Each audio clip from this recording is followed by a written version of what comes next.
Welcome back to my new blog. আজকে আমি আমার হোম ট্যুর দিতে চলেছি। এই যে প্রথমে এটা হলো আমাদের লিভিং রুম, তারপরে হলো এটা আমাদের রুম, আর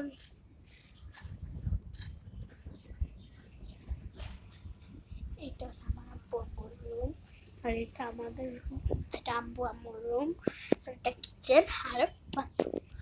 আর এখানে আছে আমাদের ওয়ার্ড্রব।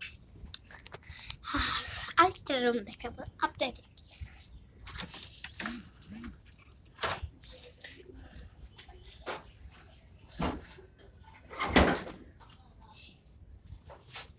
এই যে এটা হলো আমাদের খেলার রুম, এখানে র্যাক আছে।